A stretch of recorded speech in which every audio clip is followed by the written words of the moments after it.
Video को skip मत कीजिएगा क्योंकि मैं आपको बताने जा रहा हूँ कि हम जो वीडियोस को बनाते हैं एक दिन पहले एंड अगले दिन जो उसका रिजल्ट होता है तो वो ऐसा क्यों हुआ। क्योंकि मेन चीज़ ट्रेड लेने ज़्यादा इंपॉर्टेंट है रीज़न जानना कि हाँ हमने वो पॉइंट क्यों दिया था, वहाँ पे ऐसा बिहेवियर क्यों हुआ, उसको समझना जरूरी है। देखिए कल हमने वीडियो नहीं बनाया था, लेकिन परसों का जो वीडियो बनाया था हमने उसमें एग्जैक्ट ये पॉइंट निकाला था, ये वाला पॉइंट। अभी मैं बताने जा रहा हूँ मैंने पॉइंट क्यों निकाला था ताकि फ्यूचर में आपको इस चीज़ की समझ आए।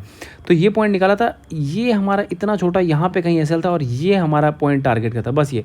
उसके बाद देखिए ये इसे कहते हैं रिस्क और ये है रिवॉर्ड। तो अगर आप इस फंडे को अपनाएंगे तो बहुत ही सक्सेसफुल ट्रेडर बनेंगे। और अगर आपको इसे ही कहते हैं मनी मैनेजमेंट या रिस्क मैनेजमेंट जो भी कह लीजिए, एक दिन अगर ऐसा छोटा सा ऐसा लेट हो जाए तो क्या फ़र्क पड़ता है अगर आप में ये कैपेबिलिटी और आपके समझ में ये पोटेंशियल है कि आप ये ट्रेड पकड़ सकें तो कोई दिक्कत वाली बात नहीं। लेकिन प्रॉब्लम ट्रेडर के साथ कहाँ आती है कि हम जब डिसाइड कर लेते हैं कि ये एक पॉइंट पर ट्रेड लेना, ये ऐसा है और फिर भी यहाँ पर नहीं निकलते हैं तो ये चीज़ गलत है। अगर आप इस ट्रेड में बैठे ही रहेंगे तो आपने फिर अगले दिन के लिए तो आपका कैपिटल नहीं बचेगा। तो इसलिए अपनी समझ को थोड़ा इंप्रूव कीजिए। अब देखिए यहाँ पे हमने ये जो ट्रेड दिया था क्यों दिया था और आपको अभी चीज़ समझ में आएगी। इनफैक्ट मैं आपको एक चीज़ दिखाता हूँ, भले मैं वीडियो नहीं बना पाया था बट मेरे साथ मेरे से किसी ने पूछा था यहाँ पे देखिए इस जगह पे कि कोई आजकल लेवल निकाला है कि नहीं। तो मैंने उनको क्लियर कट बताया था कि देखिए करीबन 9 बज के मतलब करीबन 10 बजे के आसपास कि 18 330 350 के पास शॉर्ट करना है and SL 360 and next expiry में टारगेट ओपन रहेगा। मैं ये कहना चाह रहा हूँ कि क्या मैंने इतने किसी दिन में ये बोला कि गिरावट आने वाली, अब तो बहुत गिरेगा अब या फिर गिरना चाहिए। देखिए इस वर्ड को समझिएगा ध्यान से कि गिरना चाहिए और अब गिरेगा, इसमें ज़मीन आसमान का अंतर है। होता है क्या, जब मार्केट ऐसे चल रही होती है ना तो यहाँ से यार अब गिरना चाहिए, यार अब गिरना चाहिए, यार अब गिरना चाहिए, देखना मार्केट अब गिरेगा, देखना अब गिरेगा। उसके बाद जब यहाँ गिर जाती है ना तब चिल्लाते मैंने कहा तो था कि गिरेगा। अरे भाई यहाँ से लेके यहाँ तक तुम चिल्ला रहे हो गिरेगा और इस दिन यहाँ गिर गया तो इसमें क्या गिर गया। अगर आपने इसी को यहाँ पकड़ा होता तो बात थी कि हाँ कि यहाँ पे हमने ट्रेड लिया। अब सेम यहाँ पे हो रहा है, जब यहाँ पे ये कैंडल बनी ना इस जगह हमारा ऐसे लेट हुआ था कि वो जो 15-20 पॉइंट का यहाँ पे एसएल था कि हमने यहाँ प्लान किया और ऐसे लेट होगा तब निकल गए। अगर हम यहाँ नहीं निकलते तो आप जस्ट इमेजिन कीजिए कि अगर हम बिल्कुल जिद करके बैठते नहीं अब तो गिरेगा, अब तो गिरना चाहिए, अब तो गिरना चाहिए, तो यहाँ से लेके आप यहाँ तक कितने लॉस में होते हैं 4 दिन। तो यही चीज़ होती है, सेटअप खोजिए, मिले तो उस पर ट्रेड लीजिए। तो बस किसी भी पोजीशन शादी करके नहीं बैठना है। और ये इस वर्ड पे हमेशा गौर कीजिए, गिरना चाहिए यहाँ से और अब यहाँ पे पैटर्न बन गया है गिरने का, इसमें ज़मीन आसमान का अंतर है। तो गिरना चाहिए पे फोकस नहीं करना कि अब गिरेगा पे फोकस करें जहाँ आपको श्योर शॉट कुछ दिखे। ठीक है, तो अब एक बार सिंपल आज इस डेली चार्ट में बताने लायक कुछ खास नहीं है, मैं सिंपल 5 मिनट के चार्ट पे आता हूँ और यहाँ साइकोलॉजी को समझते हैं। ये देखिए तो हमेशा ना देखिए हमको रेजिस्टेंस खोजना नहीं, रेजिस्टेंस को बनने दीजिए। यहाँ पे हुआ क्या है, देखिए जो मैंने ये परसों का ट्रेड दिया इसका लॉजिक समझते कि ये ऐसा क्यों हुआ। देखिए ये वाला पॉइंट जैसे आमतौर पे क्या होता है, जैसे डेली बेसिस पे यही हो रहा था कि मार्केट अप ट्रेंड में चल रही थी, यहाँ पे मार्केट एक गैप अप खुली, नीचे आई और ये अच्छे कैंडल से ब्रेकआउट जैसा दिया। अब देखिए यहाँ पे मार्केट ने ऊपर दिखाया कि ऊपर है ऊपर है ऊपर है ऊपर है, और अगर इसको ब्रेकआउट देना होता इस ये जो मैं जूम कर देखा कि इस पॉइंट के ऊपर जाने का इसको ऐसे निकल जाना चाहिए। लेकिन इसके बाद भी अगर ये वापस इसके नीचे आ गया, इसका मतलब इसको यहाँ पे पोजीशन हैंडओवर करानी थी। अगर इसको रैली करना होता तो यहाँ से करके ऐसे निकल जाता ये। और यहाँ पर इसके टूटने का पैटर्न देखिए, ये जो कैंडल का तरीका है ना, ये कितना ये दिखता है, इसे कहते हैं कि ब्रेकडाउन दिया गया। यहाँ पे लोगों को माल चिपकाया गया ऊपर, पहला इंडिकेशन था ये। उसका देखिए मार्केट ने यहाँ से ट्रेड, तो अगले दिन हमने क्यों सिंपल से किया। अभी देखिए मार्केट ने यहाँ से इसको तोड़ा, अब समझिएगा इसको लॉजिक कि मार्केट ने इसको तोड़ा, लेकिन क्या इसको रेजिस्टेंस अभी बनाया नहीं बनाया था। हमने बहुत सिंपल एनालिसिस की। मैं ट्रेडिंग को बहुत ही सिंपल रखता हूँ, मेरे को बिल्कुल कॉम्प्लिकेट करने का मन नहीं करता। सिंपल मैंने बोला आपको 316 के पास यहाँ पे करना है कि अगर मार्केट का ये रेजिस्टेंस है, क्योंकि यहाँ पे तो इसने बस इसको तोड़ता हुआ दिखाया, रेजिस्टेंस बनाते हुए नहीं दिखाया। तो अगर ये रेजिस्टेंस है तो इतना से ऐसे लेके हम ट्रेड ले लेंगे, कट गया तो कोई बात नहीं। और देखिए एग्जैक्ट इसी पॉइंट पर ट्रेड ले और यहाँ तक टारगेट मिले, तो ये होती है समझ। अब यहाँ पे अभी जो कल के लिए हमें ट्रेड लेना उसका सेटअप देखिए कैसे बनेगा।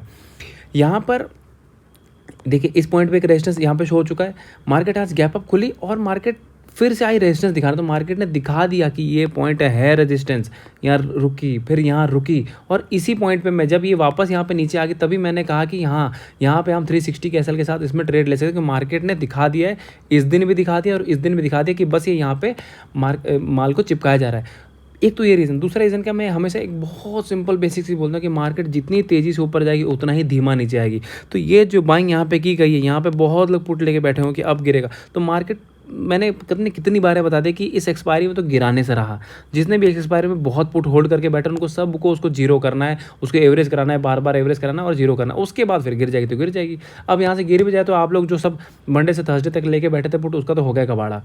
तो बस, तो मार्केट का चलने का बस सिंपल से यही एक तरीका है। तो अभी सिंपल है, बहुत सिंपल है कि मार्केट ने देखिए यहाँ पे रेजिस्टेंस बना लिया है, क्लियर कट। तो अब मैं यहाँ कॉल के फेवर में हूँ ही नहीं, किसी भी एंगल में फेवर में नहीं हूँ। अब मार्केट ने यहाँ क्लियर कट दिखा दिया कि मार्केट में यहाँ पे पुट के अलावा कुछ खोजने की ज़रूरत ही नहीं है। हाँ, एक ही कंडीशन में कि अगर मार्केट गैप अप खुल जाए और गैप अप डायरेक्टली इस पॉइंट के ऊपर हो, और इस पॉइंट के ऊपर होने के बाद ही मुझे कम से कम भी यहाँ पे 20-25 मिनट चाहिए, क्योंकि इस पॉइंट की सेलिंग बहुत तेज़ है।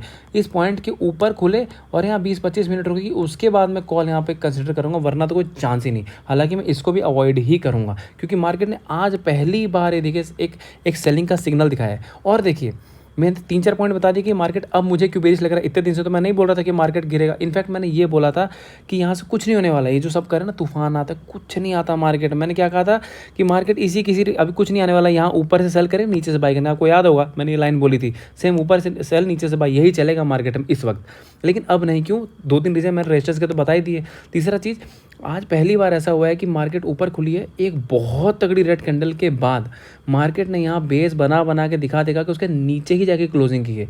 ये क्लियर कट साइन है कि अब यहाँ से सेलिंग आनी चाहिए। लेकिन अब देखिए, आनी चाहिए तो वो भी हम सेटअप पे ही लेंगे, सिंपल ट्रेड लेंगे, छोटा सा ऐसे लगाएंगे, निकल जाएंगे। अगर हमारे फेवर में गई तो बढ़िया 150-200 पॉइंट करेंगे। तो इसी के साथ सिंपल सी चीज़ ये है कि अगर मार्केट खुलती है फ्लैट, तो फ्लैट कंडीशन सही नहीं। क्यों? क्योंकि मार्केट ने देखिए ये किया है और यह रेंज बना के इसके नीचे निकला, तो वापस ये फ्लैट खुले, इसकी पॉसिबिलिटी थोड़ी कम है। हालांकि मैं इसके बारे में भी डिस्कशन करूंगा ज़रूर, कि होना कायदे से ये चाहिए कि मार्केट को गैप डाउन खुलना चाहिए। तो अगर मान लीजिए फ्लैट खुल जाती है, तो ये सिनेरियो थोड़ा सा इसमें हमको वेट करना पड़ेगा कि अगर ये फ्लैट खुल जाए, और फ्लैट खुलने के बाद, अब सुनिएगा ध्यान से, फ्लैट खुलने के बाद यहाँ पे कहीं इस पॉइंट से लेकर, मतलब जैसे यहाँ से गिर के यहाँ तक आ जाए, इस पॉइंट तक आ जाए, और यहाँ से लेके और यहाँ के बीच में जैसे ऐसे गिर के और एक ऐसे पुल बैक दे दे इस पॉइंट पे, और तब यहाँ से गिरेगी, मतलब इस पॉइंट पे तब जाके हमें पुट लेना है। बेसिकली यहाँ से गिर के इधर तक आ जाए, कुछ नहीं करेंगे, यहाँ पे आ जाए और यहाँ पे आके वापस इस पॉइंट पे आ जाए, तो इस पॉइंट से एक बार हम पुट लेने की कोशिश करें। अगर ये तो तब अगर हम यहाँ पे 260 के आस 255 के आसपास पुट लेते हैं, तो हमारा एसएल बस यहाँ पे 275 का एसएल रहेगा, या मैक्सिमम 280 का एसएल, बस इतना छोटा एसएल। और यहाँ पे टारगेट मेरे रहेंगे इस पॉइंट से करीबन मेरे फर्स्ट टारगेट रहेगा 18,120 के आसपास, और नहीं तो 18,080 के आसपास। ये मेरा जोन है टारगेट बुक करने का। तो देखिए कितना सिंपल सेटअप है कि मेरा बस ये वाला पॉइंट का एसएल है, इतना सा एसएल, बस इतना सा, और ये टारगेट। तो क्या दिक्कत है ट्रेड लेने में? डरने की ज़रूरत नहीं है। एक लॉट लीजिए, ऐसे लेट होगा तो कोई बात नहीं, निकल जाएंगे। तो एक ये कंडीशन होगी अगर फ्लैट खुलता है। अगर मार्केट खुलती है गैप अप, तो मैंने उसके बारे में बता दिया कि गैप अप में मैं इसके ऊपर कैसे ट्रेड लूँगा। अगर मार्केट खुलती है गैप डाउन, अब गैप डाउन मार्केट कितना खुलती है उस पर डिपेंड करता है। अगर मार्केट गैप डाउन खुलती है और हमें वापस कोई भी पुल बैक, करीबन मुझे यहाँ तक का कोई पुल बैक मिल जाए, 255 से लेकर 260 तक, यहाँ तक कहीं मेरे को पुल बैक मिलता है, मैं यहाँ पे पुट की सिनेरियो देखूंगा और 280 का मेरा एसएल होगा, और सेम मेरे वही टारगेट होंगे जो मैंने अभी फ्लैट की कंडीशन में जो पॉइंट बताया। मतलब बेसिकली मेरा पॉइंट ये है, मैं यहाँ पे पुट लेना चाहता हूँ। उसके बाद अगर मार्केट, एक मैं कंडीशन और बताऊँ, देखिए अगर हम यहाँ पे मान लीजिए गैप डाउन सीधा यहाँ खुलती है, 260 के नीचे सीधे गैप डाउन खुलती है, तो यहाँ से खुलते ही पुट है, फिर यहाँ पे खुला और खुलते ही पुट लेना है। और यहाँ पे अब देखिए दो सिनेरियो, यहाँ पे आने के बाद हाईयर चांसेस है कि मार्केट इस पॉइंट पे ऐसे गिर के 190 के आसपास, यहाँ पे कहीं या 200 के आसपास आके, और यहाँ पर कम से कम 2-4 घंटे बिताएगा, और मार्केट देखिए कैसे करेगा ट्रैप। 100% देखिएगा ऐसा होने के पूरे चांसेस है कि मार्केट यहाँ से गिरेगी, गैप डाउन खुलेगी, और यहाँ से 190 के आसपास जाएगी, और यहाँ पे ऐसे करके आपको दिखाएगी डब्लू। फिर आपको लगेगा हाँ ये बना है डब्लू, मार्केट काफ़ी गिर गई है, अब लेंगे कॉल, और मार्केट कल डब्लू का उल्टा करेगा, यहाँ डब्लू ऐसा दिखा के और ऐसे गिरा देगा। 100% ये होगा। इसलिए मैं कह रहा हूँ कि हमें यहाँ पुट लेना है और यहाँ पे एक बार बुक कर लेना है, क्योंकि चांसेस कम है कि सीधे फ्लो में ऐसे गिर जाए। अगर हमको यहाँ मिलता है तो यहाँ से करके यहाँ बुक कर लेंगे, और यहाँ पे जब टाइम पास कर लेगी तो इस जगह पे वापस एक पुट लेके फिर यहाँ तक का ट्रेड ले सकते हैं, तो हमें बहुत मैक्सिमम प्रॉफिट हो सकता है। अगर हमें अब कॉल का सिनेरियो देखना, तो मैं नीचे से एक बार देखना चाहूँगा कहाँ पे, अगर मुझे कल वापस सबसे लोएस्ट पॉइंट मुझे ये है 120 से 120 से लेके और 18,080 मुझे इसके पास कहीं मिलती है और यहाँ पे पक्का देखिए कहीं ना कहीं एक हैमर कैंडल बनेगी, 100% यहाँ पे चांस है कि बनेगी। यहाँ पे मैं कॉल लूँगा जिसका टारगेट मैं बहुत ज़्यादा नहीं, जैसे 18,100 के आसपास ले रहा हूँ या 18,090 के आसपास ले रहा हूँ, तो मेरा टारगेट यहाँ पे 18,000 करीबन करीबन 180-190 यहाँ तक का टारगेट ये भी आ सकता है। तो कल ट्रेड काफ़ी सारे मिल सकते हैं। हालांकि मैं हमेशा कहता हूँ एक ट्रेड लीजिए, बुक कीजिए और निकल जाइए। तो ये मेरा एनालिसिस है। आपको मेरा एनालिसिस पसंद आती है तो प्लीज़ चैनल को लाइक शेयर सब्सक्राइब पक्का कीजिएगा। Thank you so much.